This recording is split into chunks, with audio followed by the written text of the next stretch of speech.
आपका हमारा कोई संबंध भगवान शंकर से रहा हुआ होगा, आपका और हमारा संबंध भगवान शिव जी से रहा होगा। इसलिए देवादिदेव महादेव ने ये बैसाख के महीने में शिव पुराण की कथा सुनवा दी।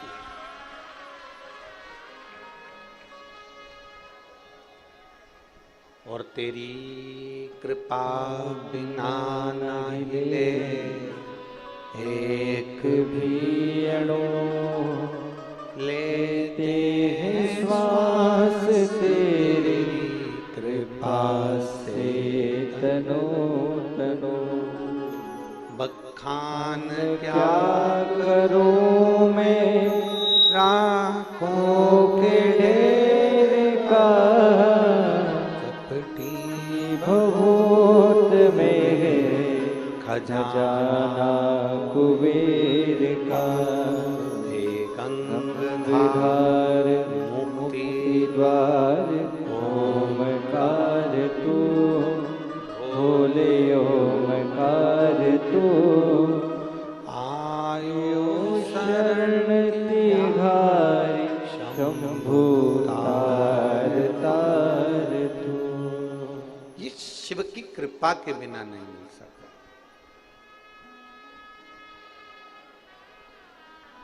एक भक्त बनने के लिए भगवान शंकर का यदि आपको भक्त बनना है तो उसके लिए भीतर भाव लाना पड़ता है।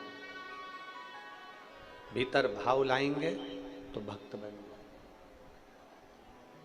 अगर हमारे दिल में, हमारे हृदय में भगवान के प्रति भाव ही नहीं है तो भक्त कैसे बने? आवाज नहीं जा रही, बाहर पंडाल हो गए।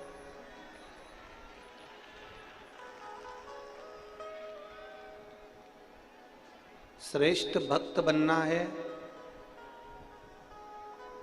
तो भीतर भाव को लाना पड़ेगा। अगर भाव नहीं होगा तो भक्त बनना भी बेकार।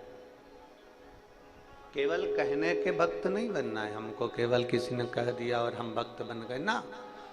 भाव तो उत्पन्न करो।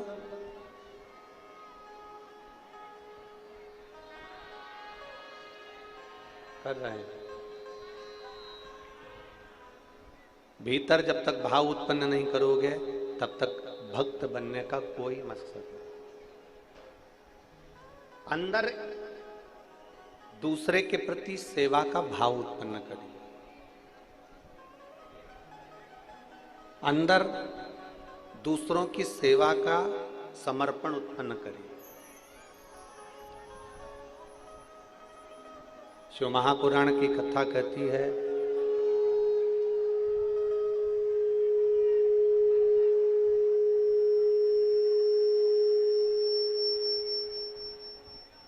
शिव महापुराण की कथा कहती है जब हम भाव उत्पन्न करेंगे तो भक्त बनने का हमको नाटक नहीं करना है, अपने आप भगवान शंकर के भक्त बन जाओगे।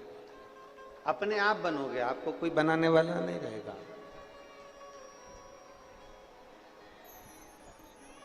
माइक चालू करवाओ इधर के साइड के।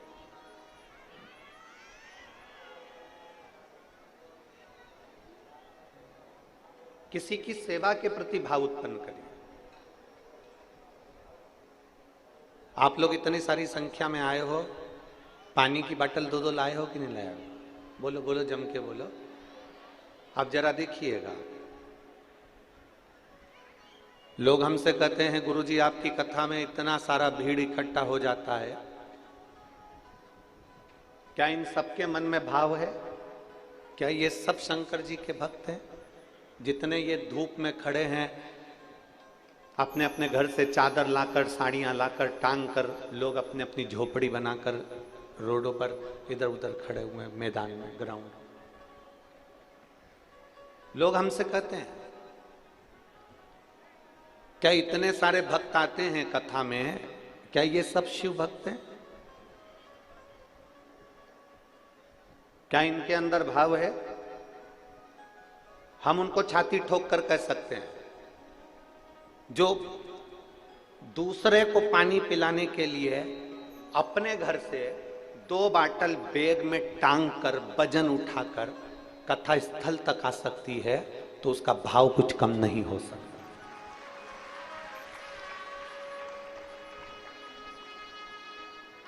उसका भाव कम नहीं हो सकता, उसके भाव में कोई कमी नहीं हो सकती, उसका भाव कभी गलत नहीं हो सकता। ये मेरी जितनी जीजियां बैठी हैं ना, जितनी माताएं बैठी है, जितने मेरे जीजा बैठे हैं, मेरी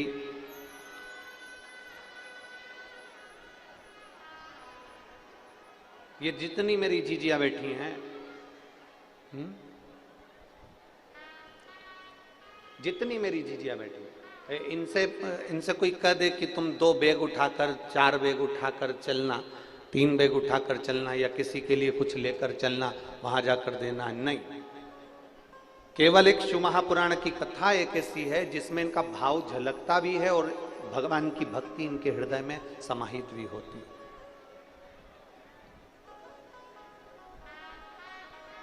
भीतर से भाव उत्पन्न करो और फिर निवेदन करेंगे। शंकर जी के मंदिर में जाओ ना, शिव जी के मंदिर में अगर जाओ या शंकर जी के शिवालय में जाओ या एक लोटा जल समर्पित करने के लिए जाओ, तो वहां जाने से पहले अपने भीतर भाव उत्पन्न करो।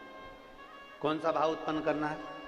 कि मैं अपने घर से जल लेकर जा रही हूं, मैं अपने घर से पानी लेकर जा रही हूं, मैं अपने घर से जल लेकर जा रही हूं और वहां मैं भगवान देवादिदेव महादेव को जल समर्पित करूंगी, शिव जी को जल चढ़ाऊंगी, मंदिर में झाड़ू लगाऊंगी, पोछा लगाऊंगी और भगवान देवादिदेव महादेव का श्रृंगार करूंगी।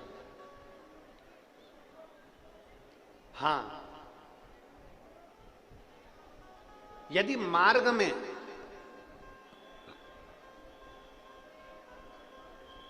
इस जल की भी जरूरत अगर भगवान महादेव से भी ज्यादा किसी जीव को पड़ जाए, संत एकनाथ जी, संत तुकाराम जी, जिन्होंने प्रेरणा दी, त्रिवेणी का जल लेकर रामेश्वरम के लिए जाते हैं और बीच मार्ग में एक जीव गर्मी के कारण रोड पर पड़ा हुआ था। संत एकनाथ जी, संत तुकाराम जी उस जल को भगवान उस जीव को पिला देते हैं। साथ वालों ने कहा तुम ये कावड़ लेकर जा रहे हो, साथ वालों ने कहा ये जल लेकर जा रहे हो, तुम्हें त्रिवेणी का जल शंकर भगवान को रामेश्वर में चढ़ाना था और तुम ये बीच में सारा जल तुमने इसको पिला दिया। तो इतने में संत एकनाथ तुकाराम जी महाराज बड़े भाव से कहते हैं कि देखो, वो भी महादेव है और ये भी महादेव है, अगर महादेव को यहां लेना है तो वो जल को स्वीकार करना।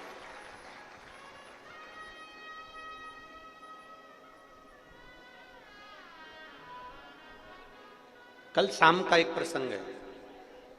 कल कोई कह रहा था, गुरुजी आप 2 बाटल जल लाने का बोलते हो, 1 बाटल का क्यों नहीं कहते? हमने कहा वो 1 बाटल उसके खुद के काम की रहेगी, और अगर वो 2 बाटल जल लेकर आ रहा है ना, तो उसके अंदर ये भाव है कि मैं दूसरे को पिलाने के लिए लेकर जा रही हूं। अगर हम दूसरे को समर्पण करने का भाव रखते हैं तो भोलेनाथ भी अपना सर्वस्व तुम्हें लुटाने का भाव अपने भीतर रखते हैं।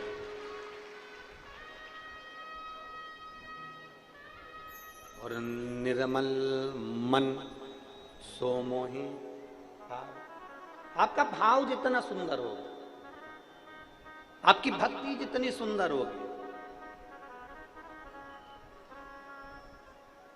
उस निर्मल भाव से परमात्मा को ढूंढने में देरी नहीं लगेगी।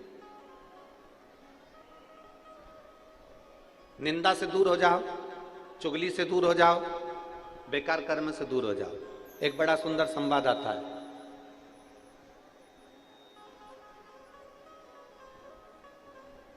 एक राजा ने ब्राह्मणों का भोज रखा।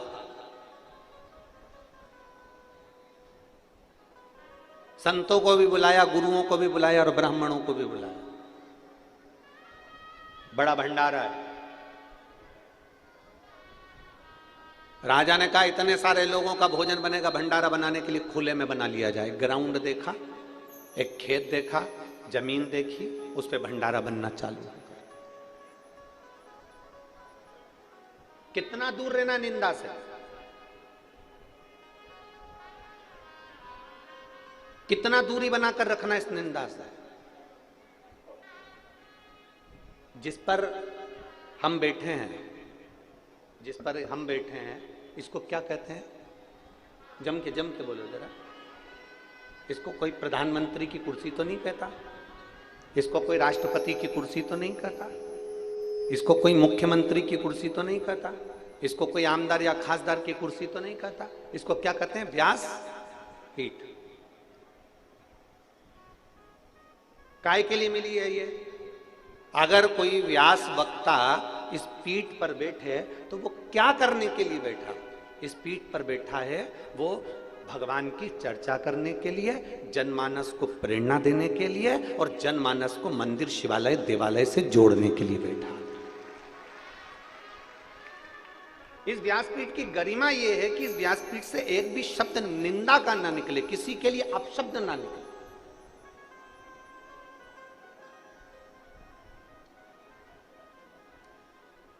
और मेरी परतवाड़ा की जीजियों, आपसे कहना चाहेंगे, निवेदन करना चाहेंगे कि इस व्यासपीठ पर देवाधिदेव महादेव की कृपा से जब भी आते हैं तो माता सरस्वती से कहकर आते हैं, माँ ऐसी कृपा करना, इस कंठ से कोई ऐसी वाणी ना निकलवाना कि किसी के दिल को चोट पहुंच जाए, किसी के हृदय को चोट पहुंचे, ऐसी वाणी नहीं चाहिए। किसी की निंदा इस व्यासपीठ से ना निकले।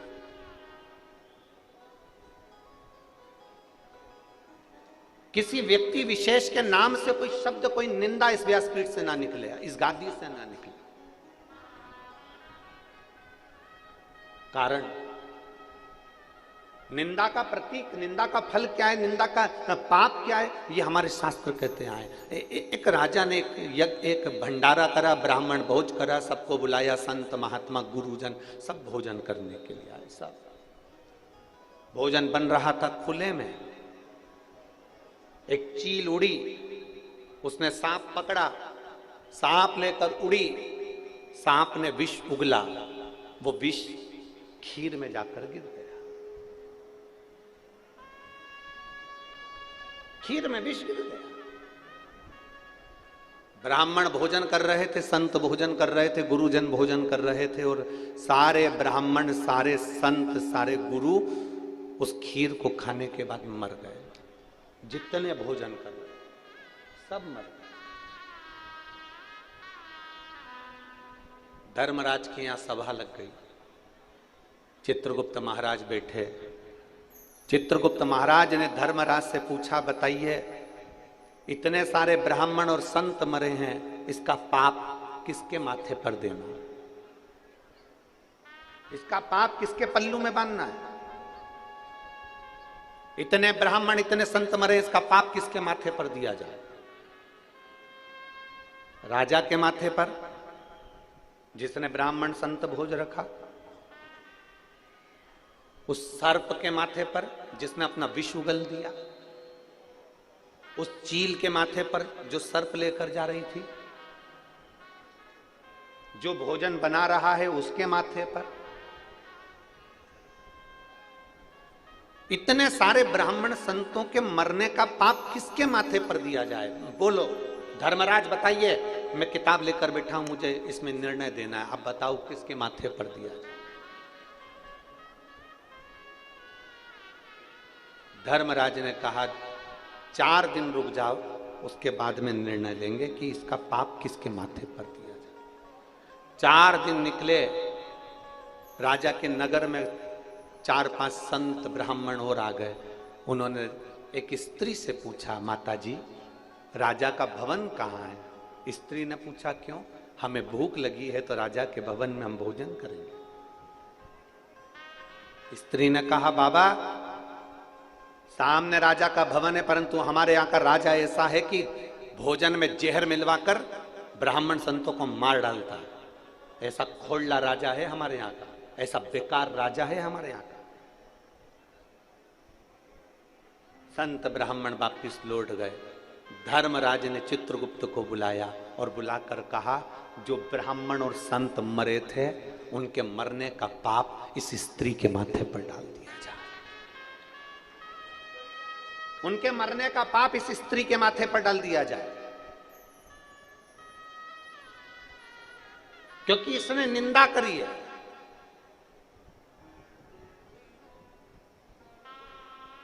ये निंदा कर रही है। एक छोटी सी निंदा सामने वाले के पाप को हमारे माथे पर चढ़ा देती है। शिव मंदिर में जाना, शंकर के मंदिर में एक लोटा जल समर्पित करने के लिए जाना, देवादिदेव महादेव के मंदिर में एक लोटा जल समर्पित करने के लिए जाना, भगवान शंकर के मंदिर में एक लोटा जल समर्पित करने के लिए जाना, शिव के दरवाजे पर अगर एक लोटा जल समर्पित करने के लिए जाना, भगवान देवादिदेव महादेव के पास अगर जाना, तो ये प्रयास कर कर जाना कि मैं शंकर के मंदिर में जब तक रहूं, मैं शंकर के मंदिर में जाऊं और आऊं, तब तक मेरे मुख से भोलेनाथ ऐसी कृपा करना कि किसी की निंदा ना निकल जाए, किसी की निंदा मेरे मुख से ना, किसी की निंदा ना निकले।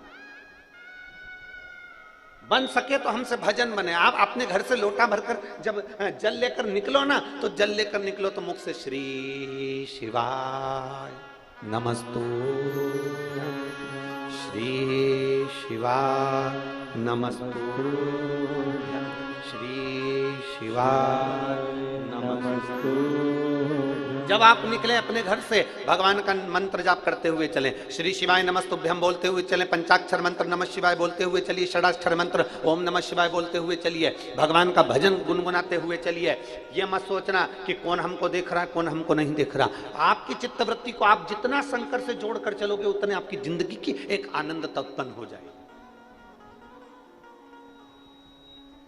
अपने जीवन का एक सुख उत्पन्न हो जाएगा।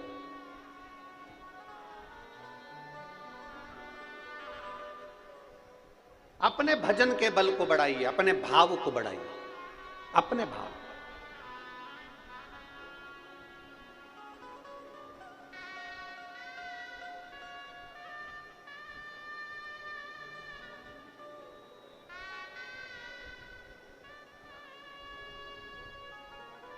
कल हमने हमारे साथ में माननीय प्रकाश जी के साले जी अभी हमको कृष्ण की भूमिका वो निभा रहे हैं, रथ के सारथी बनकर लाना ले जाने का कार्य कर रहे हैं।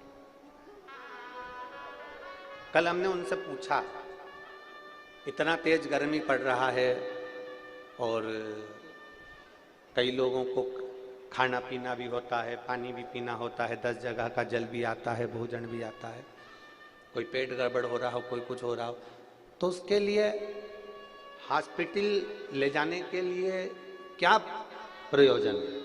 तो उन्होंने कहा, गुरुजी हमारे यहाँ के परहतवाड़ा के जो विधायक महोदय हैं, बच्चू भैया ऐसा कुछ नाम उन्होंने बताया था, श्री बच्चू जी कुडू, कहा गुरुजी एक अस्थायी हॉस्पिटल बनाया गया हमारी कथा स्थल के आसपास में, जिससे लोगों का इलाज हो सके। मैं माननीय विधायक महोदय बच्चू भैया जी को बहुत बहुत साधुवाद देता हूं कि आपने ये व्यवस्था की। साधुता है।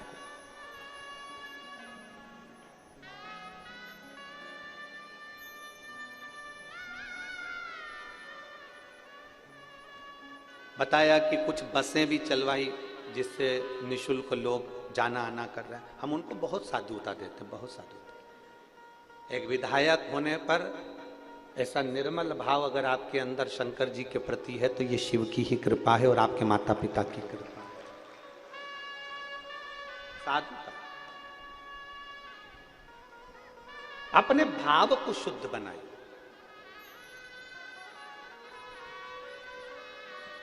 और जब तक अपना भाव शुद्ध नहीं होगा ना, भगवान नहीं मिलेगा। एक बड़ी सुंदर बात आती है, संत बनना सरल है पर सरल बनना कठिन है।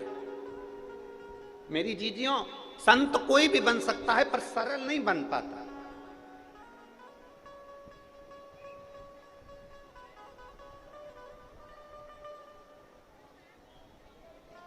ये कंठी काय के लिए पहनते हो? तुलसी की। जम के बोलो जरा। गले में तुलसी की कंठी काय के लिए पहनते हो? गले में रुद्राक्ष काय के लिए पहनते हो? गुरु जी से मंत्र काय के लिए लेते हो? गुरु दीक्षा काय के लिए लेते हो? बड़े बड़े अवधे पर जाकर बैठ जाए और आपने किसी गुरु से मंत्र लिया है, कंठी पहनी है, गले में अगर तुलसी की माला पहने हो, गले में अगर रुद्राक्ष की माला पहने हो, कंठी का मतलब होता है कि अपने कंठ से किसी की निंदा ना निकले। कंठी का मतलब है अपने कंठ से किसी की बुराई ना निकले। कंठी का मतलब है अपने मुख से किसी के लिए अपशब्द ना निकले। तो समझ लो कि तुम किसी गुरु के चेले हो और तुम्हारा शास्त्र, तुम्हारा वेद, तुम्हारा पुराण तुमको ये बता रहा है कि तुमने उस कंठी को धारण करा है, तुमने अपने कंठ को शुद्ध कर लिया है।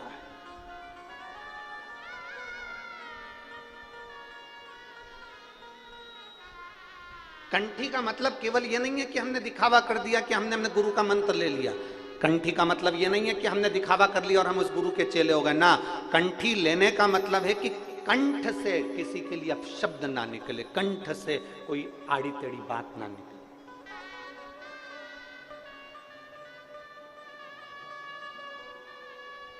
और मत बुरे कर्म कर बंदे वरना पछताएगा, भगवान की आंखों से तू बच नहीं पाएगा, तू बच नहीं पाएगा। अरे ओ अज्ञानी मत कर नादानी,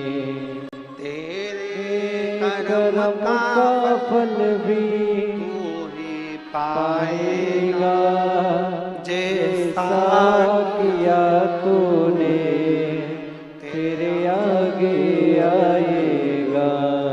मत बुरे कर्म कर बंदे वरना पछताएगा, भगवान की आंखों से तू बच नहीं पाएगा, तू बच नहीं पाएगा। ऐसा कर्म क्यों करना? कंठ में कंठी पहने हो और मुख से निंदा कर रहे हो, कंठ में कंठी पहने हो और अपने मुख से आप अपशब्द कह रहे हो, तो ये श्रेष्ठता नहीं बनती। मेरी जीजियों और मेरे जीजाओं, मेरी बेटियों, मेरे बेटाओं, जिंदगी में एक बात याद रखना, जो फसल बोओगे वही तुमको काटना पड़े, वही काट। मंदिर काहे के लिए जाते हो? जम के बोलो जरा जल्दी से, मंदिर काहे के लिए जाते हो? भगवान को अपना दुखड़ा सुनाने के लिए, भगवान से मांगने के लिए। चलो अच्छा, इसको अपन बाद में सुनेंगे, पहले ये बताओ जमीन किस किस के यहां पर है? खेती, खेती किस किस के पास में? हाथ उठाओ जरा। जमीन किस किस के पास में? चलो ठीक है, साधुता। भगवान आपकी और 2 4 6 बीघा और आगे बढ़ा। बहुत अच्छी फसल हुई, शायद इधर फसल को पीक कहते हैं। क्या कहते हैं? पीक।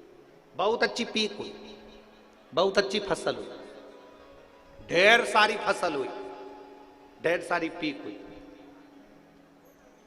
उस फसल को कहां लेकर जाते हो फिर बाद में जब बहुत सारी हो जाती है? तो जम के बोलो, मंडी। कहां ले जाते हो? मंडी। पीक बहुत अच्छी हुई, फसल बहुत सारी हुई, गेहूं बहुत हो गया, धान बहुत हो गया, सोयाबीन बहुत हो गया, कपास बहुत हो गया। जब फसल बहुत सारी हो गई तो हम इसको कहां लेकर गए? जम के बोलो, सब बोलो, कहां लेकर गए इसको? मंडी में लेकर गए।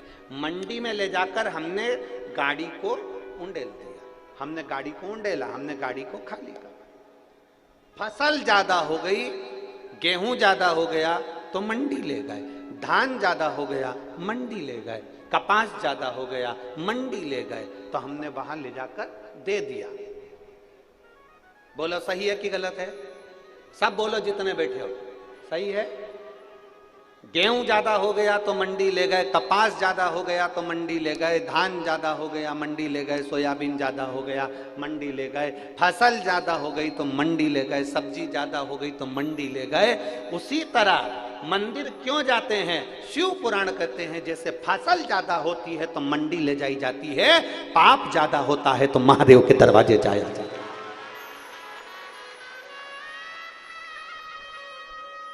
मंडी में जाकर फसल को खाली करा जाता है और मंदिर में रोज जब हम देवाधिदेव महादेव को लोटा भर के जल चढ़ाने जाते हैं ना, तुमको तो मालूम भी नहीं पड़ता हमारे ऊपर जो जो पाप चढ़ा हुआ होता है वो धीरे धीरे जल चढ़ाते चढ़ाते जब हम महादेव के सामने अपने शीश को झुकाते हैं तो जैसे ट्राली बैलगाड़ी जैसे फसल की गाड़ी खाली हो जाती है, जब हम महादेव के आगे शीश झुकाते हैं तो हमारे ऊपर का पाप भी खाली हो जाता है। पाप भी खाली।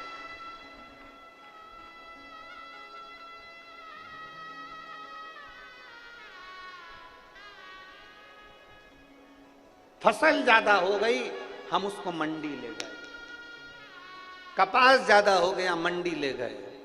सोयाबीन ज्यादा हो गया, मंडी ले गए। गेहूं ज्यादा हो गया, मंडी ले गए। निवेदन है जब बहुत, और ऐसा कोई मनुष्य नहीं जो पाप ना करता, सबके मुख से रोज झूठ निकलता, रोज सबके मुख से अपशब्द निकलता। हम कितना भी समझा दे तुमको तो भी तुम मुख से कुछ ना कुछ गाली निकल ही जाएगी, आड़ा टेढ़ा निकल ही जाएगा। हम कितना भी समझा, हम कितना भी बोल दे तुमको, तुम फिर भी कहीं ना कहीं हमारी वाणी से निकल ही जाता। कली काल है ना, कलयुग है ना, हम कितना भी समझा लें तो भी निकल जाएगा। तो क्या करना है हमको? फसल को मंडी लेकर जाओ तो इस शरीर को कहाँ लेकर जाना है? मंदिर लेकर जाना। फसल मंडी में जाती है, वहां खाली हो जाती है। ये शरीर जब देव अधिदेव महादेव के उस मंदिर में, उस देवालय में, उस शिवालय में जब जाता है तो ये पाप भी हमारा खाली हो जाता है। पाप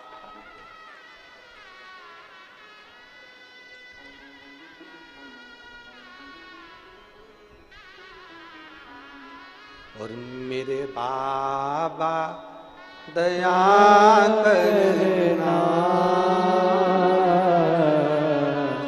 मैं तेरे भरोसे हूँ।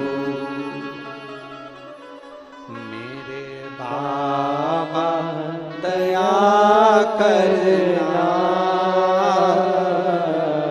मैं तेरे भरोसे हूँ। ना घर के भरोसे हूँ, ना परिवार के भरोसे हूँ, ना घर के भरोसे हूँ, ना परिवार के भरोसे हूँ। मेरे बाबा दया करना, मैं तेरे भरोसे हूँ। भोले बाबा दया करना, मैं तेरे भरोसे हूँ। हम शिव के भरोसे, हम परमात्मा के भरोसे।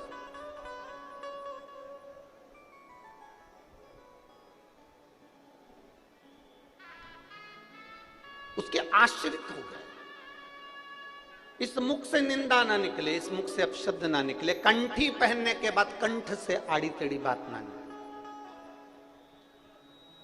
और लिखण वाले तू हो के दयाल लिखना, मेरे जिह्वा पे शिव जी का प्यार लिखना। मेरी इस जिह्वा पर, मेरे इस वाणी पर भगवान का नाम लिखना, अपशब्द ना लिखे। संत बनने के लिए सरल बनना पड़ेगा। शंकर भगवान के लिए, शंकर भोले हैं इसलिए भोला बनना पड़ेगा। जो जैसा है ना उसके जैसा वैसा बनना पड़ता है। मेरी जीजियां बैठी हैं ना, जब ये बच्चे को भोजन कराती हैं ना, बूढ़े से बूढ़े लोग जब बच्चे के साथ खेलते हैं ना तो बच्चा बन जाते हैं। बोलो री जीजियो, सही बात है। और क्या उसकी मम्मी भी क्या तोतरी बोले क्या? नहीं, पर बच्चे के साथ में उसको तोतरा बोलना पड़ता ले। अब वो कितनी कितनी लीला करती है, वो कौआ आया कौआ आया कौआ आया कौआ आया। फिर बच्चे को डराती भी, बच्चा अगर एकदम डरता है ना तो बाबा आया। बच्चा खूब रो रिया हो ना, खूब तेज रो रिया हो तो माँ क्या कह देती है एकदम, बोलो बोलो जम के बोलो, बाबा आया। बच्चा एकदम डर जाता है, रोना, अरे बोलो तो जम के बंद। थोड़ी देर के लिए देखेगा कहां आया, जब उसने देख लिया नहीं आया तो फिर मां फिर चिल्लाती बाबा आया, बच्चा रोना बंद। शिव महापुराण की कथा कहती है बच्चा रो रहा है और मां कह देती है बाबा आया, तो बच्चा रोना बंद कर देता है। संसार सागर में आप रो रहे हो और व्यास पीठ से सुन लो कि कोई तुमसे कह दे कि शंकर भगवान आएंगे और तेरा दुख मिटा कर जाएंगे, समझ लेना बाबा आएगा और दुख मिटा कर जाएगा। रोना बंद। मेरे बाबा दया करना, मैं तेरे भरोसे हूँ। मेरे बाबा दया करना, मैं तेरे भरोसे। रोना बंद। अब क्या रो, अब बाबा आ गया, बाबा आया, बच्चे ने रोना बंद करा। माँ को बच्चे के साथ बच्चा बनना पड़ता है। माँ को जैसा बूढ़ा व्यक्ति भी है ना तो बूढ़े के साथ बूढ़ा बनना पड़ता है। माता पिता को बच्चे के अनुकूल चलना पड़ता है, अनुकूल, जैसा वो है उसके अनुकूल रहना पड़ेगा। तो क्या माँ बच्ची है? क्या घर का बुजुर्ग बच्चा है? पर बच्चे के साथ बच्चा बनना पड़ता है। उसी तरह मेरे महादेव भोले हैं, मेरे महादेव भोले भाले हैं, इसलिए उनका नाम है भोले शंकर। तो हमको क्या बनना पड़ेगा? महादेव जैसा भोला बनना पड़ेगा। जब आप भोले बन जाएंगे महादेव आपके साथ हो जाएंगे, फिर आपका दुख महादेव का होगा, आपका दुख महादेव। एक पत्र है,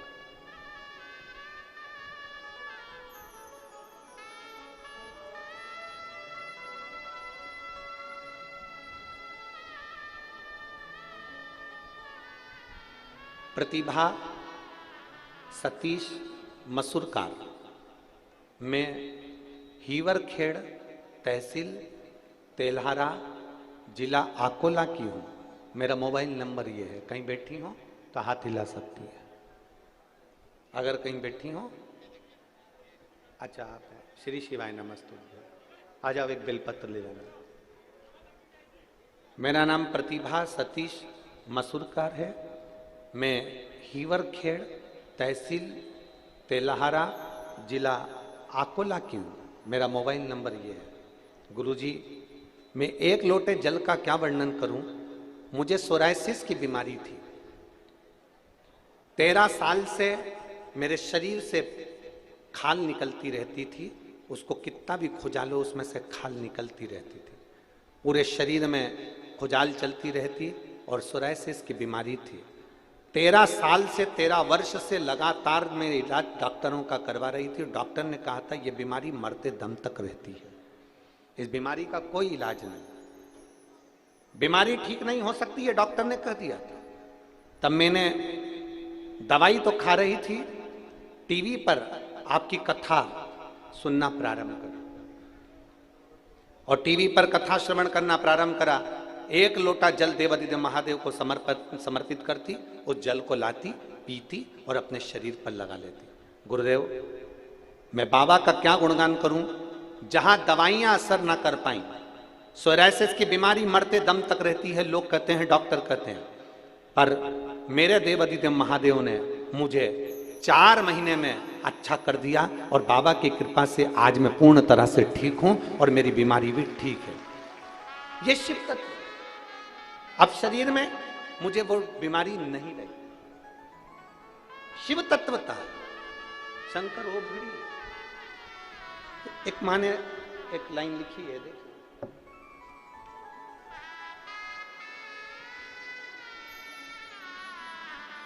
सो दीपिका सचिन राखोड़े पेंशनपुरा परतवाड़ा की रहने वाली हूं।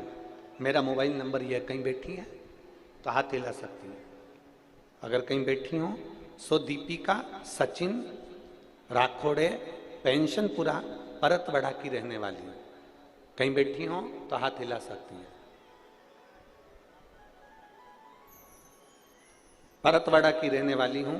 मेरी लड़की खुशी सचिन राखोड़े 8 महीने की हुई, तब से, जब वो 8 महीने की हुई तब से उसको एक गठान हो गई। और गठान डॉक्टर को दिखाया तो डॉक्टर कहते हैं कि इसका ऑपरेशन करना पड़ेगा। अबे डॉक्टर सोनोग्राफी करवाए, जांच करवाई, जांच करने के बाद उसको ऑपरेशन का कह दिया। जब हमने ऑपरेशन का सुना तो हमने, बच्ची छोटी है जानकर ऑपरेशन कैसे कराते, हमने इतनी छोटी सी बच्ची का कैसे ऑपरेशन करा। तब हमने ऑपरेशन करने का मन से निकाल दिया और हमारी पड़ोसन के कहने से हमने शंकर जी को 1 लोटा जल चढ़ाना प्रारंभ करा। शिव जी को जल चढ़ाते, वो जल लाकर अपनी बेटी को दे देते। बेटी की उम्र छोटी है और उसको ये गठान उसके बगल में हो गई। अब करें क्या गुरुदेव? 2.5 महीने तक हमने उस बच्ची को शंकर जी पे चढ़े हुए जल को पिलाते रहे और एक दिन उस बच्ची के जो गठान थी वो अपने आप फूट गई और फूटते से ही उसकी गांठ में जो सामान था वो सब बाहर निकल गया। और डॉक्टर के पास हम लेकर भागे तो डॉक्टर ने कहा ये तो कोई चमत्कार ही है जो तुम्हारी बेटी बिना ऑपरेशन के ठीक हो गई। ये शिद्दत है।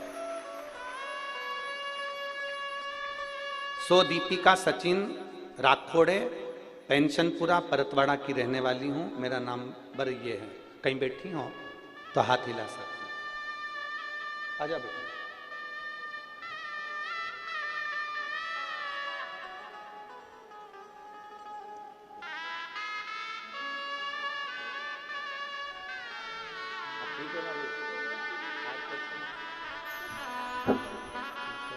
शरीर पूरा ठीक हो गया?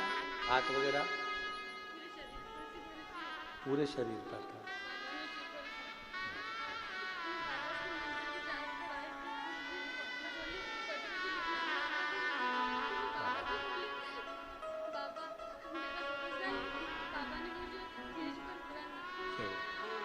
अब ठीक है ना बेटा?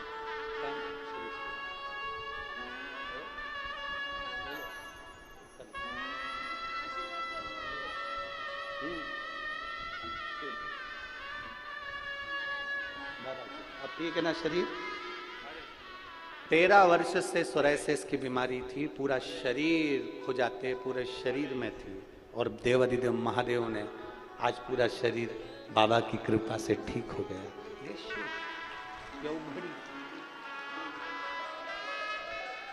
और खाली ना जाता कोई दर से तुम्हारे, खाली न जाता कोई दर से तुम्हारे, मैं भी खड़ी हो नंदी बागे पसारे, अपने हृदय से लगा लो गिरा जा रहा हो, उठा लो। आप दिल से उसको 1 लोटा जल चढ़ाओ, आप दिल से उससे निवेदन करो। वो बेटी ने एक लाइन अच्छी लिखी है, प्रतिभा सतीश मसूरकार, हीवर खेड़ा, तेलाहारा, जिला अकोला। इन्होंने एक लाइन अच्छी लिखी है,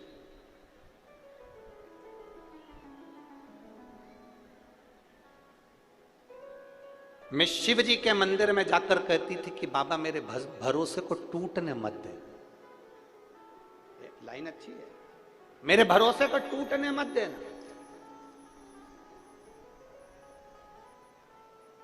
और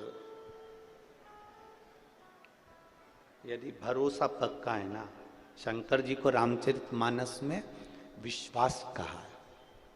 तुलसीदास जी कहते हैं शंकर विश्वास रूपिणो, शिव विश्वास। मेरे जीजाओं, मेरी जीजियों, मेरी बेटियों, मेरे बेटाओं, अगर आपका विश्वास पक्का है ना, अगर विश्वास पक्का है तो ये निश्चित है कि मेरा महादेव तुम्हारी झोली भरने में देरी नहीं करेगा, पक्का।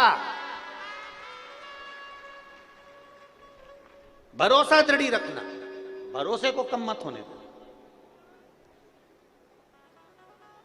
और जो कहते हैं भगवान हमारी नहीं सुनता, उनसे निवेदन करूंगा किसी कथा के पंडाल में बैठकर, जब कुबेरेश्वर धाम से मेरा कुबेर भंडारी कथा वाचने के लिए आया हो, मेरा कुबेरेश्वर धाम से कुबेर भंडारी जब कथा वाचने के लिए आए, उस पंडाल में 7 दिन 5 दिन बैठकर विनती कर कर देखना, अगले पंडाल में तू खुद पत्र लेकर पहुंचेगी कि मेरे बाबा ने मुझे ये दिया है।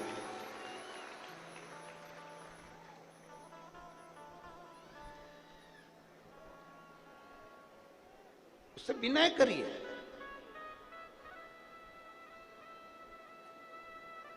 अपने भीतर हम बहुत सारे वो जैसे कचरे की गाड़ी होती है, तो कचरे की गाड़ी में अगर कचरा भरा रहे तो कचरा सड़ता है, उससे गाड़ी भी जम के बोलो सड़ती है। अनाज की गाड़ी में अनाज भरा रहे तो अनाज सड़ जाता है, अनाज सड़ा तो नीचे से गाड़ी सड़ जाती है। आपने जो अपने अंदर भर कर रखा है वो हमारे शरीर को सड़ा रहा है। आपने कपट भर के रखा है तो वो कपट हमारे शरीर को सड़ा रहा है। हाँ, आपने गंदे विचार भर कर रखे हैं तो गंदे विचार हमको सड़ा रहा है। अहंकार भर के रखा है तो अहंकार हमको सड़ा रहा है। अपने भीतर जो हमने भरा, इसलिए कचरे की गाड़ी को खाली करना जरूरी है, अनाज की गाड़ी को खाली करना जरूरी है, बर्तन में पानी भरा है तो उसको खाली करना जरूरी है, वरना जंग लग जाएगी। प्लास्टिक की बाल्टी होगी तो बाल्टी चिकनी हो जाएगी, पानी भरा रहेगा तो उसमें कई जम जाएगी। इसलिए कपड़ा पानी में पड़ा रहेगा तो वो पानी में कपड़ा भी बेकार हो जाएगा। शास्त्र कहता है खाली करना जरूरी है। डब्बे में भरा है खाली करो, बाल्टी में भरा है खाली करो, कचरा भरा है खाली करो, अनाज भरा है खाली करो, कुएं में पानी भरा है कुएं को भी खाली करना जरूरी है। अगर कुआं खाली नहीं होगा तो पानी बदबू मारने लगेगा, कुएं को भी खाली करना जरूरी है। उसी तरह कुएं को खाली करना जरूरी है, तालाब को खाली करना जरूरी है, अनाज की गाड़ी को खाली करना जरूरी है, कचरे की गाड़ी को खाली करना जरूरी है। तो ये एक बात याद रखना, अपने दिल को भी महादेव के सामने कहकर खाली करना जरूरी है। खाली करो।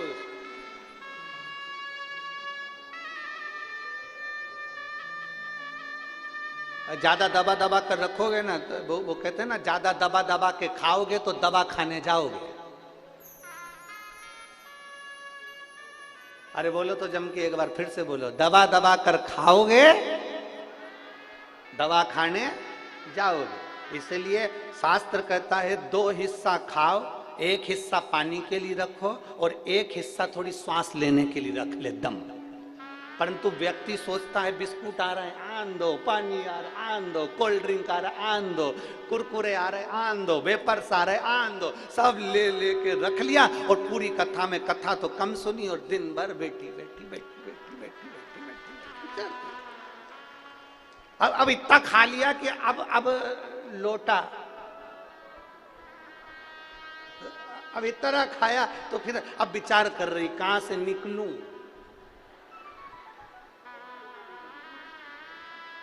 कहां से जाऊं, सारी जनता भरी पड़ी है, कहां करूं। कथा में बैठो ना तो पानी भी उतनी मात्रा में पियो जितना शरीर को लगे। मालूम पड़े ज्यादा पी लो तो 25 बार किधर से जाऊं।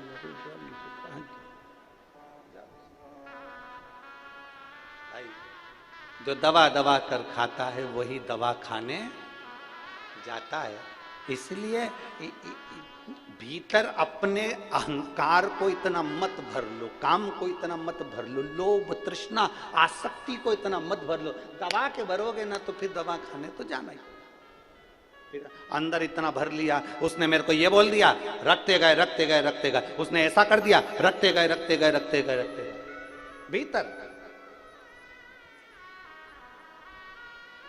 एक उत्तर प्रदेश में एक महादेव का मंदिर है, गंगा नदी के तट पर।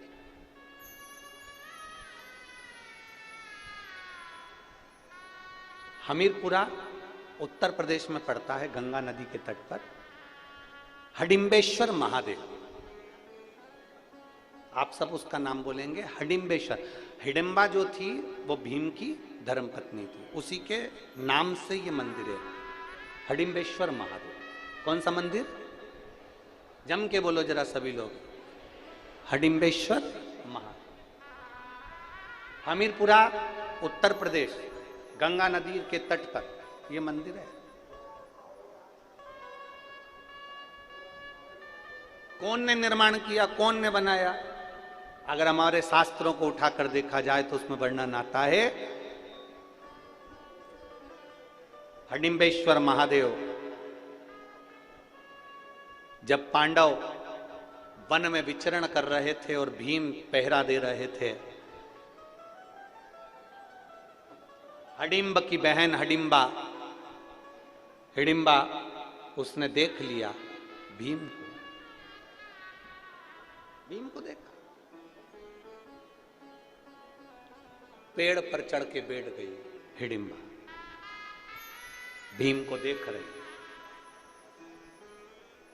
सुबह सुबह भीम ने ब्रह्म मुहूर्त में सुबह के समय पर स्नान करा, एक शिवलिंग का, पार्थिव शिवलिंग का भीम ने निर्माण करा। पेड़ों की पत्ती तोड़कर भीम लाया और उस शिवलिंग पर समर्पित कर दिया। हिडिंबा देख रही, हिडिंबा देख रही।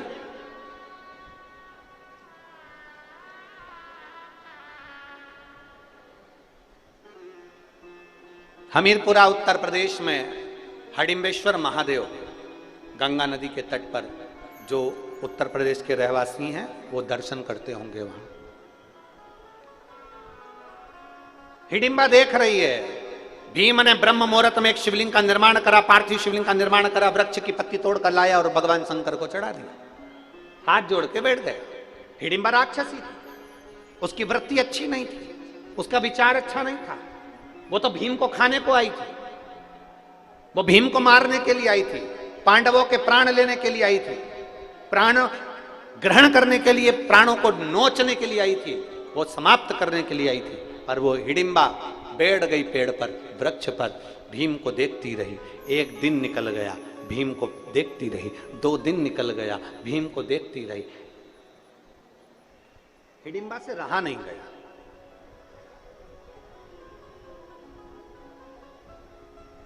हिडिंबा से रहा नहीं गया। तब हिडिंबा एक सुंदर स्त्री का रूप रखकर एक मुनि के पास में पहुंच गई। हिडिंबा एक सुंदर स्त्री का रूप रखकर, एक अभी तक राक्षसी विग्रह था उसका, अभी तक राक्षसी शरीर था उसका। जैसे श्रीमद् भागवत में कथा आती है पूतना की, राक्षसी थी, पर भगवान को दूध पिलाने के लिए जब जाती है तो बड़ी सुंदर गोपी का रूप रखकर जाती है, बड़ी सुंदर बनकर जाती है पूतना, बड़ी सुंदर स्तनपान कराने के लिए जाती है।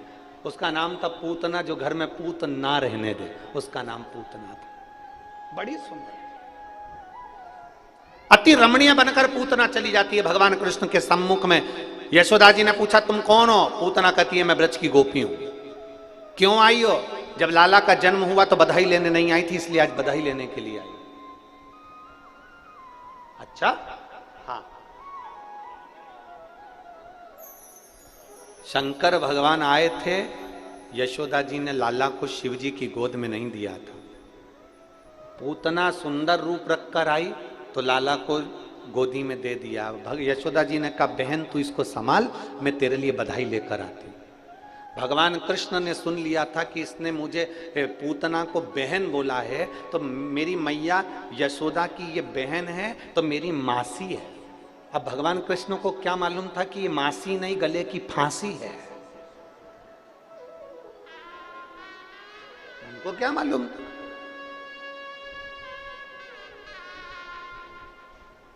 अब क्या करा भगवान कृष्ण ने, जरा ये हिडंबा का चरित्र चल रहा है, उसमें अपन समझे जरा पूतना का चरित्र।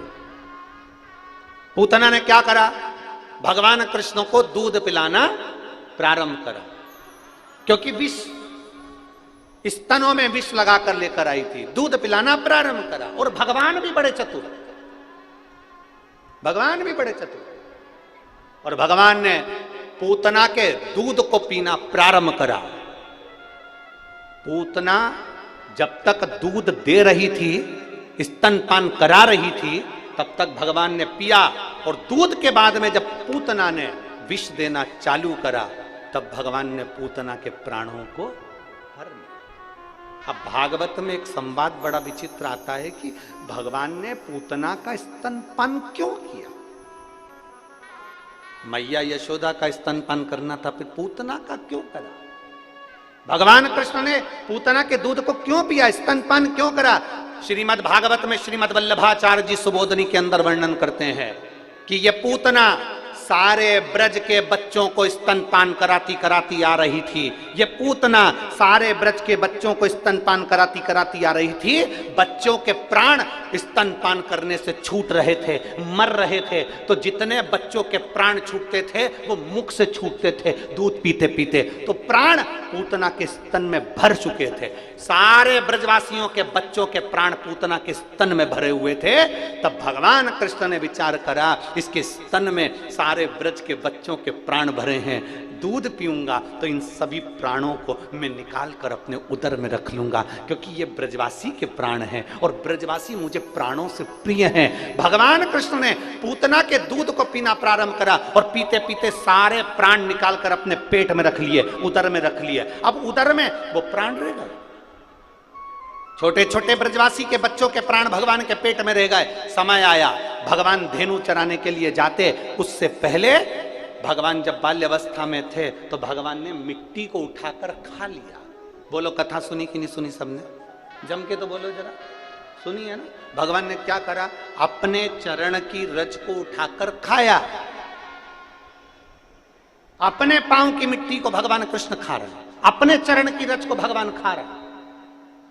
अब दुनिया के लोगों ने कुछ भी बोला हो कि चरण की रज क्यों खाई, माता को ब्रह्मांड का दर्शन कराना था, पृथ्वी का दर्शन कराना था, पूरे विश्व का दर्शन कराना था। पर भगवान कृष्ण से कोई पूछे कि तुमने ब्रज की रज अपने मुख में क्यों खाई, तब भगवान कृष्ण का वाक्य रहेगा, जिन ब्रजवासियों के प्राण पूतना ने हरे थे, उनके प्राण मैंने स्तन में से निकाल कर अपने पेट में रखे थे। ये बाहर के ब्रजवासियों का उद्धार तो मेरे चरण की रस से हो जाएगा, पर जो अंदर ब्रजवासी पड़े हुए हैं इनका उद्धार कैसे होगा? तब भगवान ने अपनी चरण की रज खुद खा ली और अंदर बैठे हुए जीवों का कल्याण कर दिया।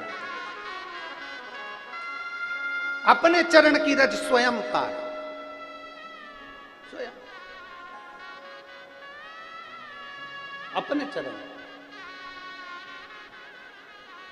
हिडिंबा देख रही है, जैसे पूतना सुंदर स्त्री का रूप रख कर गई थी, वैसे हिडिंबा बड़ी सुंदर रूप धर कर गई, एक मुनि के सामने पहुंच गई। अड़भंग मुनि अपने वेश में आनंद लेते हुए चल रहे थे। चरण प्रणाम। हिडिंबा ने सुंदर स्त्री का रूप रखकर पहली बार किसी मुनि को प्रणाम करा।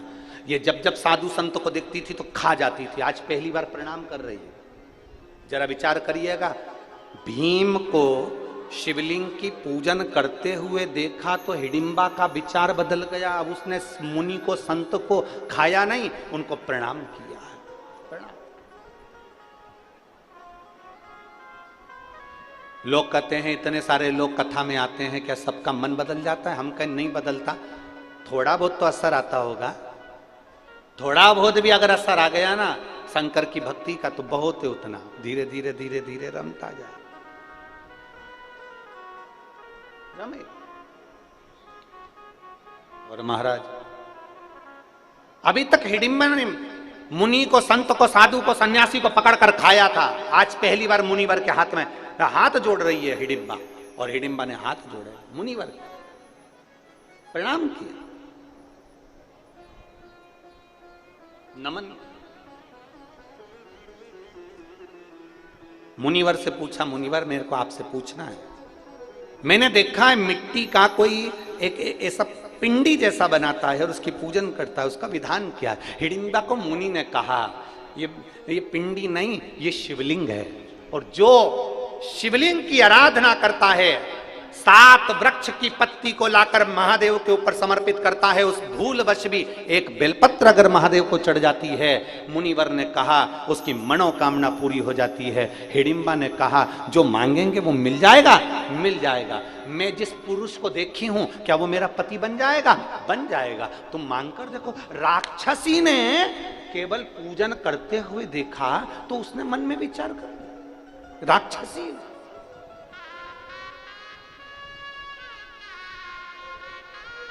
आपको अगर शंकर के मंदिर में जाता हुआ कोई देखे और मंदिर जाना चालू कर दे, समझ ले उसका कल्याण होने वाला है। आप शंकर की कथा में जा रहे हैं और कथा में जाते हुए, शिव महापुराण के महत्तम में लिखा है, जब कोई नारी, पुरुष, बच्चा, बूढ़ा, कोई भी शिव पुराण की कथा सुनकर जब वो अपने गांव में जाता है तो गांव में जो उस मनुष्य का, उस पुरुष का मात्र दर्शन कर लेते हैं तो उनके पितृ भी पार उतर जाते हैं। इतना वर्णन शिव पुराण में लिखा। शिव महापुराण में लिखा है, श्री शिवाय, जम के बोलो जरा, श्री शिवाय नमस्तुभ्यम। बोलने वाले के मुख का मात्र दर्शन कर ले तो 71 पीढ़ी में करे हुए सारे पाप छिन्न हो जाते हैं और जीव तीर्थों के दर्शन का फल पा लेता है। उसका मुख का दर्शन, उसके केवल मुखाग्रविंद का दर्शन।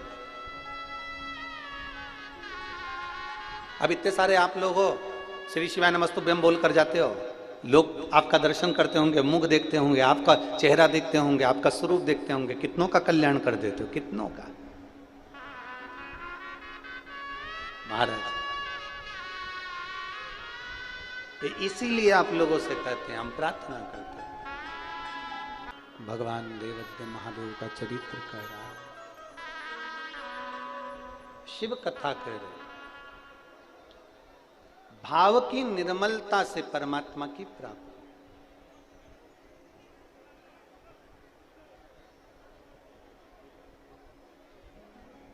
कभी कभी ऐसा हो जाता है कि शिव के करीब होने के बाद भी हमारा भाव निर्मल नहीं हो पाता। एक बार भगवान शिव विराजमान थे, पार्वती जी ने आकर उनके नेत्रों को बंद करा। पार्वती जी ने जैसे ही नेत्रों को बंद करा तो एक अश्रु की बूंद गिर गई, जिससे एक बच्चे ने जन्म ले लिया जिसका नाम अंधकासुर था।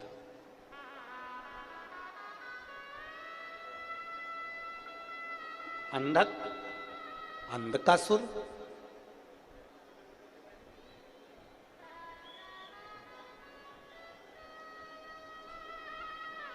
छोटा सा बच्चा माता पार्वती जी ने गोदी में उठा लिया। शंकर भगवान ने पूछा, पार्वती ये कौन है? पार्वती जी कहती है, मैंने जब आपके नेत्र बंद करे तो ये बच्चे ने जन्म लिया आपके आंसू से, आपके अश्रु से।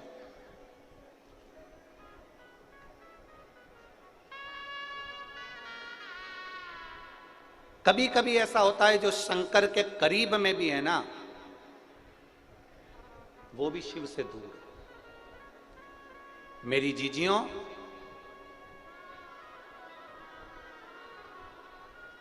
कुछ बातें ऐसी होती है जो हम व्यासपीठ पर भी लेकर नहीं आते। त्रिपुंड लगा लिया, तिलक लगा लिया, भगवान की आरती पूजन भी कर रहे हैं, आराधना भी कर रहे हैं, पर विश्वास परमात्मा के चरणों के प्रति जागृत नहीं हुआ।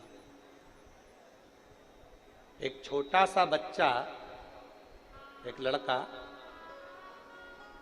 जो जन्म से ही नहीं बोलता, जन्म से ही नहीं सुनता, देखिए उसका पत्र है,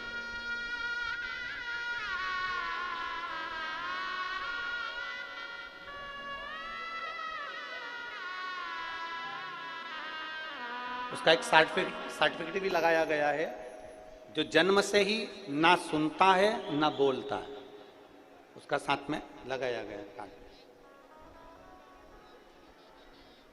मेरा नाम ज्योति गोपाल भूरेवाल, मैं जालना महाराष्ट्र से हूं।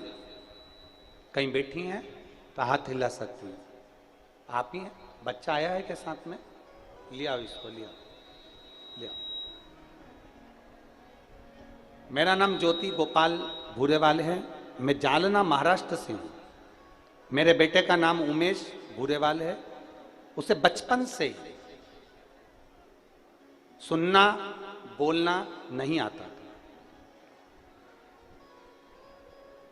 जब से हमने भगवान देवादिदेव महादेव की शिव महापुराण की कथा सुनना प्रारंभ करी, बेटे को एक बार कान में मशीन भी फिट करवाई तो भी वो सुन नहीं पाता था, बोल नहीं पाता था। बचपन से ही उसका ये क्रम था। हम बड़े परेशान हो गए। बच्चे का जीवन क्या करा जाए।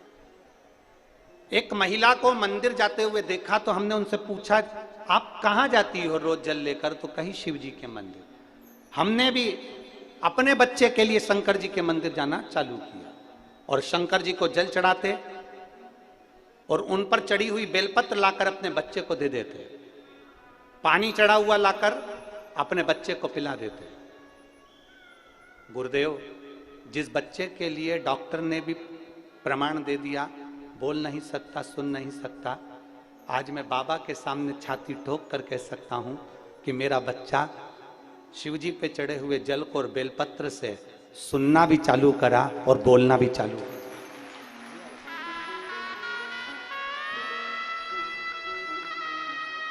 अब मेरा बच्चा धीरे धीरे थोड़ा थोड़ा बोलना भी चालू कर दिया और सुनना भी।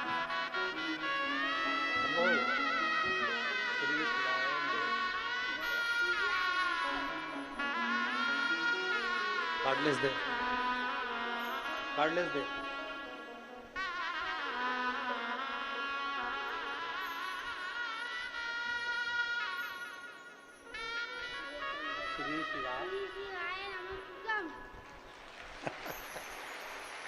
एक बार वापिस आवाज तेज करो इसकी, फिर बोलो।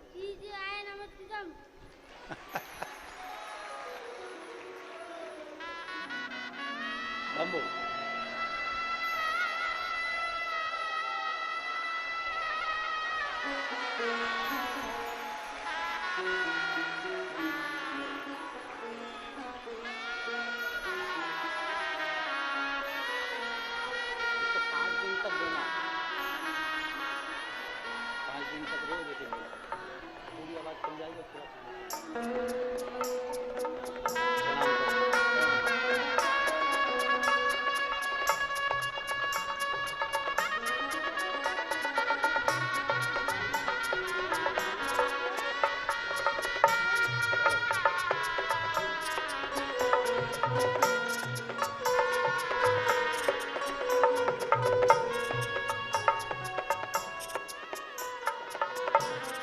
लुटा दिया भंडार काशी वाले ने, कर दिया माल काशी वाले ने।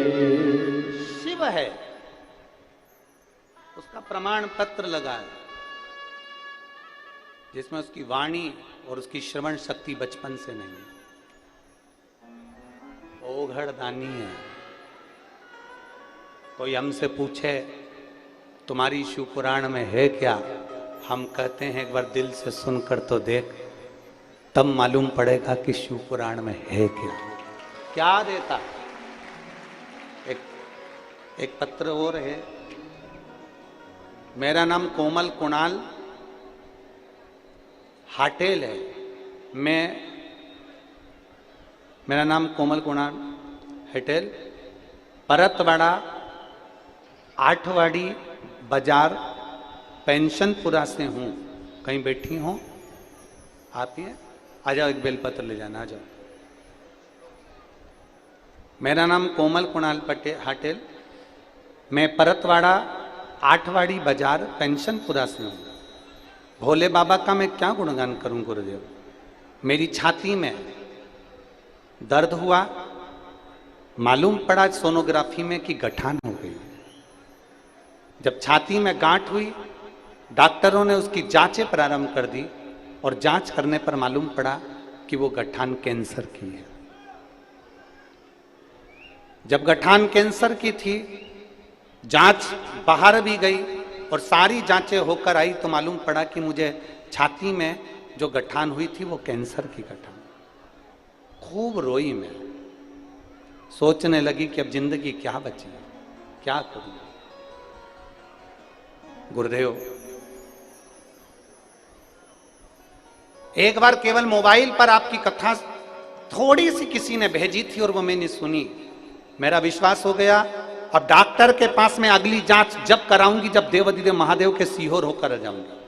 बाबा के धाम गई, रुद्राक्ष लाई, शिवजी पे चढ़ा हुआ जल पीना प्रारंभ करा, पशुपतिनाथ का व्रत करना प्रारंभ करा, बेलपत्री को उठाकर नंदी के पास बैठकर कुंदकेश्वर महादेव के नाम से खाना प्रारंभ करा। और दूसरी बार फिर मेरी जांच होना प्रारंभ हुई तो जो कैंसर की गठान थी, डॉक्टर ने जांच कर कर मुंबई में कह दिया वो पानी की गठान है, वो कैंसर की नहीं। बाबा ने 4 हॉस्पिटल में मुझे कैंसर बताया गया और अगला हॉस्पिटल ऐसा था कि भोलेनाथ जी की कृपा से मुझे कैंसर नहीं निकला। ये शिव की आराधना है, ये शंकर की कृपा। मैं शिव को क्या गुणगान महाराज, उसको समझना कठिन है, शिव को जानना बहुत कठिन, बहुत कठिन। हमारा क्या है, हम तो ये आज कथा का 6ठा दिन हो जाएगा, कल 7वां दिन, सुबह 9:30 बजे से 12:30 बजे तक कथा हो जाएगी। 7 दिन पूरे करके परतवाड़ा से सीहोर चले जाएंगे। 16 तारीख से वापिस कथा छत्तीसगढ़ कुरूद में प्रारंभ हो जाएगी, धन्वंतरी जिले में। तो ये सब शिव की ही तो कृपा, शंकर की ही तो कृपा। वहां कथा प्रारंभ हो जाएगी छत्तीसगढ़ में। हम छत्तीसगढ़ वालों से निवेदन करते हैं, मौका मिल रहा है कथा सुनने का, छोड़ना नहीं। 2 बजे से 5 बजे तक कथा सुनने को मिलेगी, आप आनंद लो उस कथा को। और आपसे भी कहते हैं, टीवी पर कथा आए ना, तुम्हारा मन लगे ना लगे, चित्त लगे ना लगे, तुम्हारा मन है कथा सुनने का नहीं है तो भी अपने घर की टीवी को चालू कर कर रखो। कम से कम शिव पुराण का थोड़ा सा शब्द आपके घर में पहुंचेगा तो घर में भी अगर कुछ तकलीफ होगी तो बाहर नहीं। इतनी करोड़ों लोग, लाखों लोग एक साथ में जब श्री शिवाय नमस्तुभ्यम बोलते हैं तो आधी ऊर्जा तो वैसे ही प्रबल हो जाती है। ना जाने कितने रोग, ना जाने कितनी तकलीफें समाप्त हो जाती हैं। मेरी जीजियों, पत्र तो इतने हैं कि हम उसको पढ़ नहीं सकते। वो तो जो पढ़ाई में आ जाते हैं 2-4 आपको बोल देते हैं, नहीं तो इन पत्रों की संख्या नीचे रखने की जगह नहीं है, इतने पत्र हैं, इतना पत्र इकट्ठा हुआ।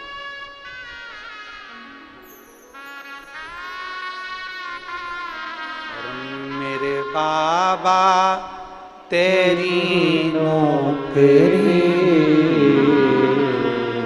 सबसे बढ़िया है, सबसे करीब हो।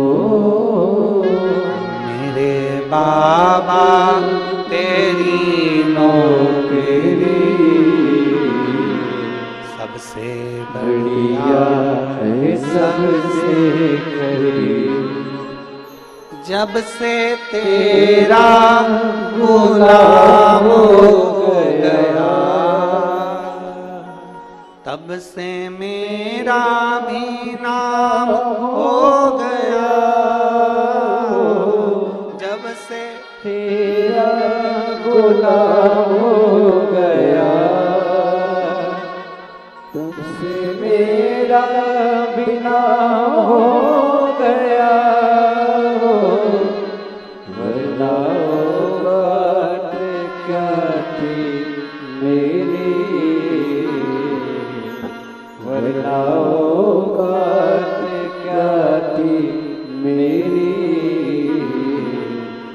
सबसे बढ़िया है, सबसे खरी हो।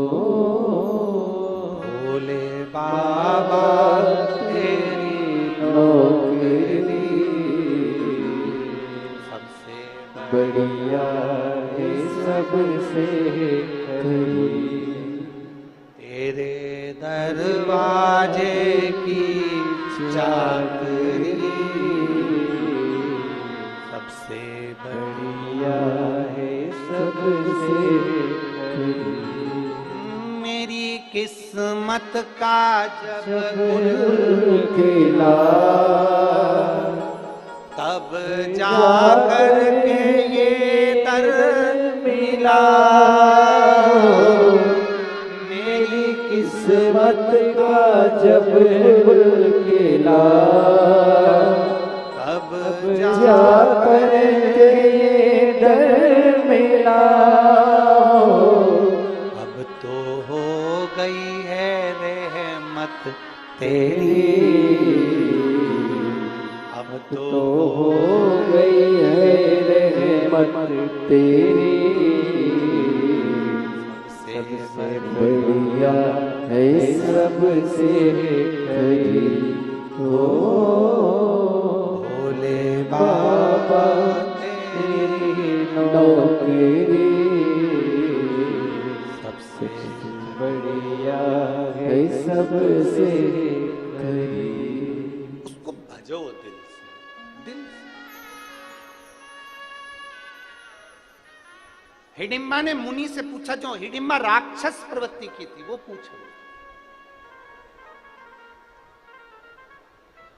असुर प्रवृत्ति की थी जो हिडिंबा वो पूछ रही है, क्या भोलेनाथ जी से मांगो तो मिल जाता है? हाँ। हिडिंबा ने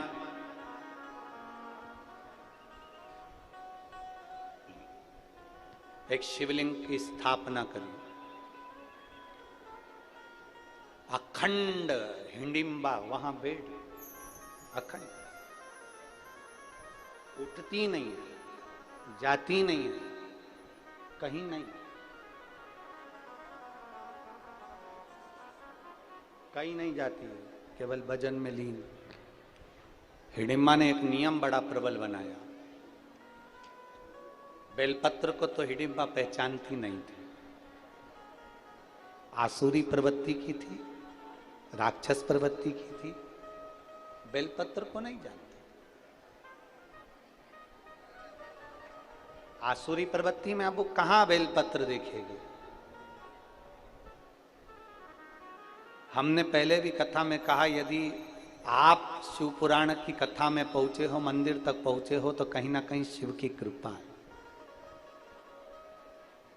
अगर ये श्री ओम प्रकाश जी, श्री प्रकाश जी जायसवाल कथा करवा रहे हैं, तो हमने पहले भी कहा इनके माता पिता की कोई पुण्याई होगी तो ये शिव पुराण की कथा जायसवाल परिवार में है। सुनने वाले की भी पुण्याई है, कथा करवाने वाले की भी पुण्याई है, और कथा बाचने वाले की भी पुण्याई है।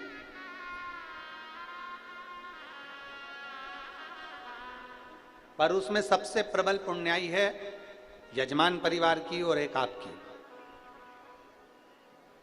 सबसे बड़ी पुण्याई जो ये कथा आपने करवाई और आप श्रवण कर रहे हो, और ये बाबा कुबेर भंडारी इस कथा को बाच रहा है।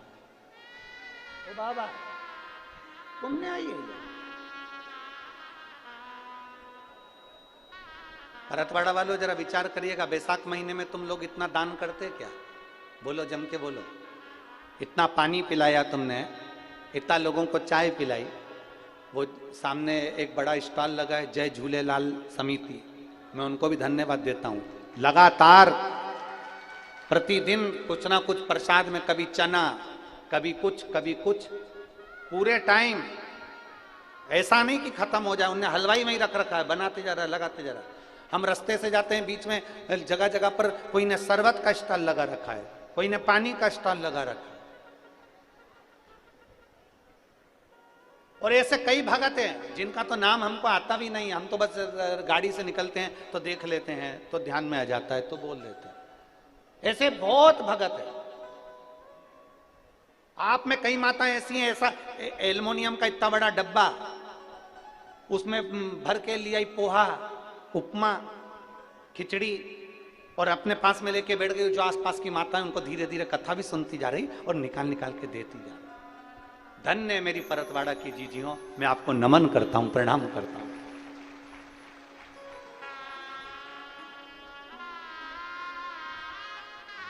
और ये खाली नहीं रहेगा तुम्हारा, जो तुमने जो भंडार लुटाया है ना, लोगों को जो खिलाया है, लोगों को जो दिया है ना, ये खाली नहीं रहेगा, ये खाली नहीं रहेगा। हमारे बीच में माननीय विधायक श्री रवि जी राणा जी पधारे हैं, जिन्होंने अमरावती में बहुत सुंदर शिव महापुराण कथा का वाचन करवाया और जनमानस में एक प्रेरणा दी है। आपका दिया गया, आपका खिलाया गया खाली नहीं जाने वाला। ये पुण्य आपके साथ में, ये पुण्य आपका है। हिडिंबा बैठ गई और हिडिंबा बैठकर भगवान शंकर के ऊपर बेलपत्र तो जानती नहीं थी, पत्तियां तोड़कर लिया थी पेड़ पौधों की, वृक्षों की, और वो शिव जी पे चढ़ा देती।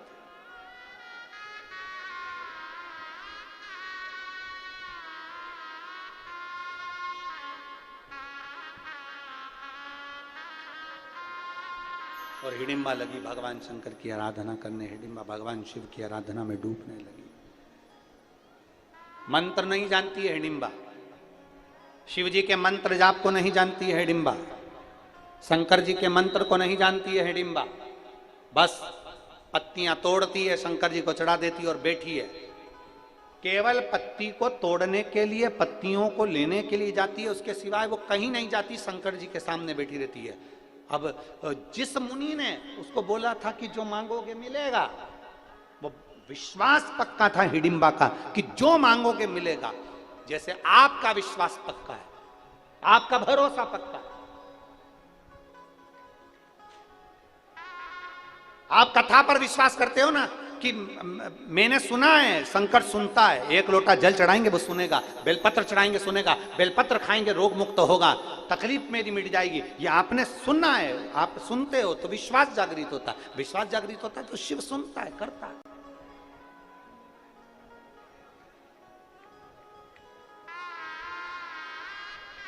एक माँ ने तो अपने बच्चे का पत्र तो लिखा ही है, साथ में फोटो भी लगा के भेजा और बाकायदा फ्रेम में मड़वा के भेजा और लिखा है बड़े मिश्रा जी और छोटे मिश्रा जी, फ्रेम में जड़वा के भेजा। और उसने पत्र में लिखा है,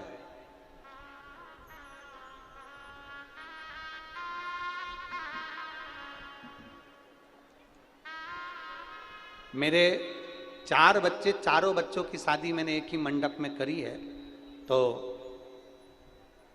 लोग कहते थे तेरे यहाँ औलाद नहीं होगी, तेरी बच्चियों के घर संतान नहीं होगी, और वास्तवता थी कि बच्ची के घर में औलाद नहीं हो रही थी। कई साल निकल गए, तब आखिरी में सब जगह डॉक्टरों को दिखाना बंद कर दिया। फिर हमने पशुपति व्रत करा और बाबा की कृपा से जो बच्चे का सुख नहीं था, बाबा ने ऐसी कृपा करी कि 5वां व्रत पूर्ण हुआ और मेरी बेटी के घर में संतान की प्राप्ति हुई। मैं उसका फोटो लगा कर भेज रही हूँ, आप भी देखो टीवी पर लगा। कहीं बैठी हैं क्या नाम है उसका? ललिता विनोद बड़ेल। मैं वाल्मीकि नगर जिला वाशिम की रहवासी हूँ, मेरा मोबाइल नंबर ये है। कहीं बैठी हैं? अच्छा, बच्चे को नहीं लाए हैं क्या? नहीं लाए ना। अच्छा, अब तो नानी होगी इसकी, है ना? शंभू, क्या लिखा है देखना जरा, कैच करिए। अच्छा, बच्चे का नाम शिव शंभू रखा है, बहुत बहुत साधुवाद। बैठिए, बधाई आपको नानी जी को, शिव कृपा। शिव तत्व है, ओकड़ी है।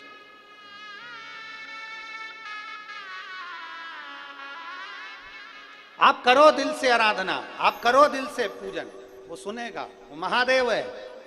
हिडिंबा बैठ गई, पत्तियां तोड़कर लाती, बैठ जाती, शंकर जी पे समर्पित कर देती। भगवान भोलेनाथ ने ये नहीं देखा कि तूने क्या चढ़ाया, भोलेनाथ जी ने ये नहीं देखा कि तेरा वस्त्र कौन सा है, भोलेनाथ जी ने ये नहीं देखा कि तू पकवान क्या लाया है।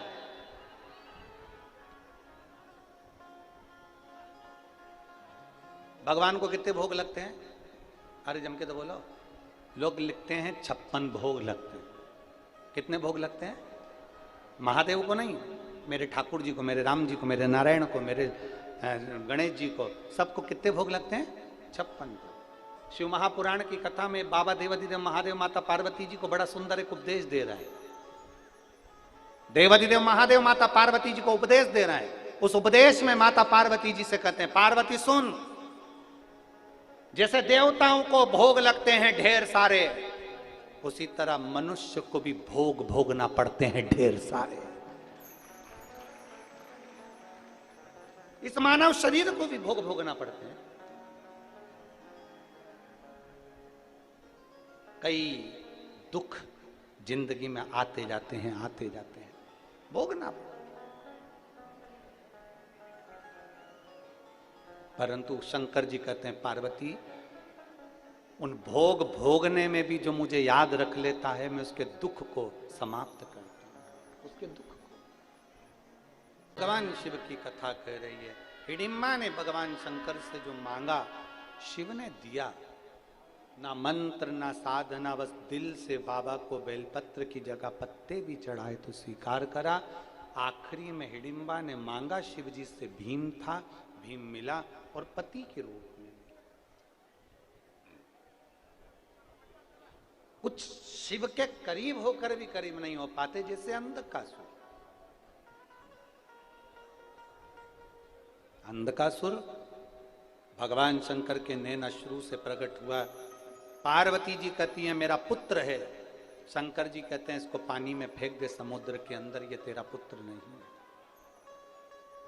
नेत्र बंद करने के बाद प्रकट हुआ है, फेंक दे, फेंक दे। अंधकासुर को हिरण्याक्ष ने पाला, हिरण्याक्ष को वराह भगवान ने मार दिया।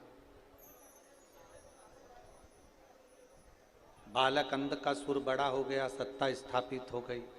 तप बल ब्रह्मा जी से कर वर मांग लिया, वर दीजिए मुझे। ब्रह्मदेव ने कहा क्या वर चाहिए, मैं कभी मरूं ना। ये हो नहीं सकता, मरना तो पड़ेगा, जीवन मिला है तो मृत्यु साथ चलिए, मरना तो पड़ेगा। तो मुझे वर दीजिए, यदि मैं मरूं तो मैंने अगर अपनी माता को गलत दृष्टि से देखा हो तो मरूं, क्योंकि अंधकासुर को यह मालूम था कि मेरा जन्म माता के गर्भ से नहीं हुआ है। अंधकासुर को यह मालूम था कि मेरे कोई माता पिता नहीं है। अंधकासुर को यह मालूम था मेरी कोई माता है ही नहीं। पर उसको यह नहीं मालूम था कि पार्वती ने तुझे गोदी में लिया था तो मातृत्व भाव से लिया था, तो उनका पुत्र कहलाया था। ब्रह्मा जी ने वर दे दिया। सब दूर बात पहुंची कि अंधकासुर को शादी करना है, कोई अच्छी लड़की देखी जाए।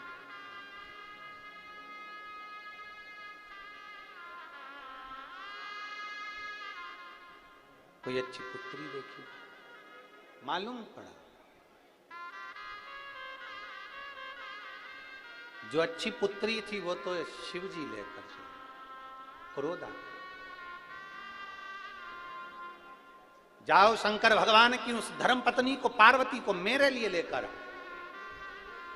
कोई जाने को तैयार नहीं हुआ, तब अंधकासुर स्वयं गया।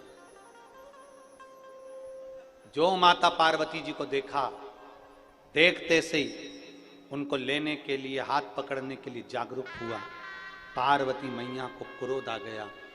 ब्रह्मा जी ने कहा था अगर तुम अपनी माता को गलत दृष्टि से देखोगे तो तुम्हारे प्राण चले जाएंगे।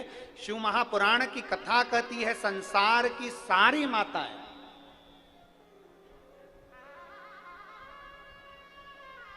जब कोई पुरुष पर नारी को गलत भाव से देखता है तो वो अपने पूरे कुल को डुबो देता है। जैसे लंकाधिपति रावण ने माता जानकी को गलत भाव से देख लिया था, पूरा कुल डूब गया था, पूरा गलत भाव से देख। और ये जो नेत्र है ना, ये इनको बड़ा रोग लगा है, बहुत बहुत भयंकर रोग है नेत्रों। दो चीजें नेत्रों को बड़ा भारी, कहते हैं ना कि सारे पाप का भुगतान धर्मराज भुगताते हैं, पर दो पाप ऐसे होते हैं जिसका भुगतान भोलेनाथ पृथ्वी पर भुगताते हैं। सारे पापों का भुगतान धर्मराज ऊपर भुगताते हैं, पर दो पाप ऐसे हैं जिसका भुगतान भोलेनाथ पृथ्वी पर भुगताते हैं। पहले नंबर का, गर्भवती महिला को गाली देना, ये पाप है जिसका भुगतान मनुष्य देह में मानव को भोगना पड़ता है। गर्भवती नारी को गाली देना, अपशब्द कहना, हंसना, उस पर मनुष्य को भोगना पड़ता है। दूसरे नंबर पर रजोधर्म नारी, रजस्वला नारी, रजोधर्म धारण करी हुई नारी 4 दिन, 3 दिन, 5 दिन, 6 दिन, 7 दिन घर में काम नहीं करती। रजोधर्म धारण करी हुई नारी को अगर कोई गाली देता है, अपशब्द कहता है, आड़े तिड़े संवाद कहता है, तो उस मनुष्य को पृथ्वी पर ही भोगना पड़ता है।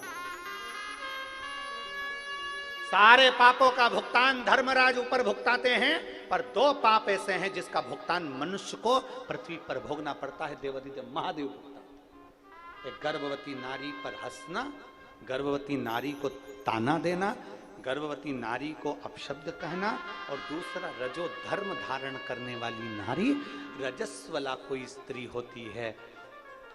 हम तो देवरानी जेठानी जितनी भी होती हैं, इनसे हम हमेशा अपनी कथा में कहते हैं, देखो सासू से भी कहते हैं, बहुओं से भी कहते हैं, घर में अगर तुम्हारी देवरानी रजस्वला धर्म से है और जेठानी को ज्यादा काम करना पड़ रहा है, तो जेठानी से निवेदन है कि कभी भी देवरानी को उस रजो धर्म के समय पर अपशब्द मत कहना।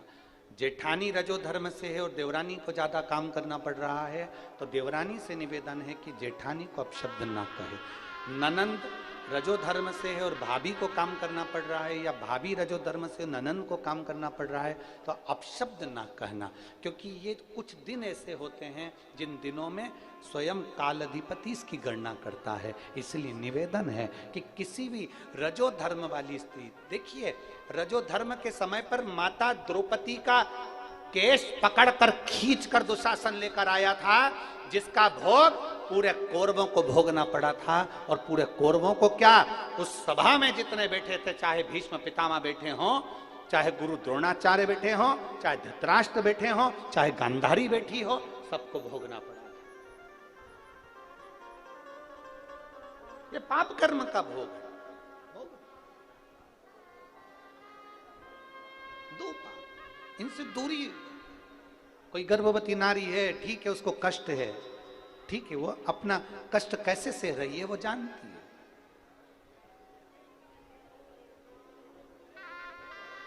उत्तरा का जब गर्भ जलने लगा, तब भगवान नारायण, भगवान कृष्ण उसके गर्भ में पहुंचे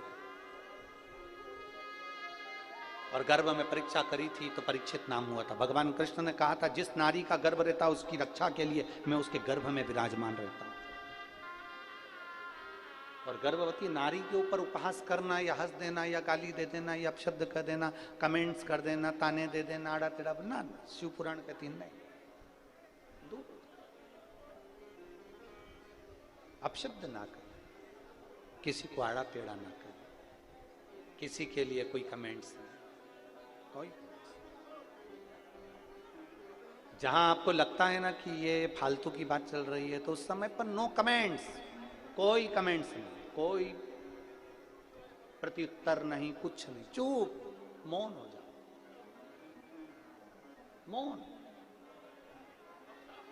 ये दुनिया का वो आभूषण है मौन, चुप रहना ही आनंद है, मौन हो जाए। शिव कथा कह रही है, अंधकासुर के प्राण भगवान शंकर ने काल भैरव को प्रकट कर कर हर लिया। समय आया, माता पार्वती जी ने शिव जी से विनय करी और भगवान गणेश जी के मंगल विवाह के लिए आते। निवेदन है, कल कथा सुबह 9:30 बजे से 12:30 बजे तक रहेगी। जिन्होंने पूरी 6 दिन 7 दिन की कथा ना सुनी हो, वो कल की कथा जरूर सुन लेना। कहते हैं मेहमान जाते हैं तो घर के बच्चों को कुछ देकर जाते हैं। शिव पुराण कहती है, जब बाबा की कथा विराम लेती है तो भोलेनाथ भंडार लुटा कर जाते हैं। बोल बम का नारा है, शिव तत्व आनंद। मैं श्री रवि जी राणा जी को आमंत्रित करता हूं, 2 शब्द आप भी आज कथा के मध्य में, जो इतने लाखों भक्त आए हैं उनके मध्य में 2 शब्द आपके भी हों। रिद्धि सिद्धि गणेश जी को लेकर पधारे, गणेश जी महाराज रिद्धि सिद्धि को लेकर पधारे हैं। रिद्धि सिद्धि गणेश जी के गले में जयमाला पहना रही हैं, जोरदार ताली बजाएं।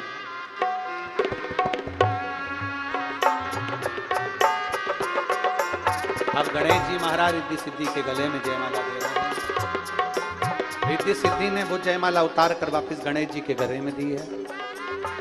गणेश जी ने अपना हस्त कमल रिद्धि सिद्धि के कंधे पर रखा है।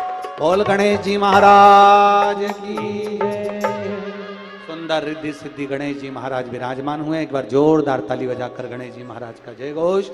बोल गणेश जी महाराज की जय।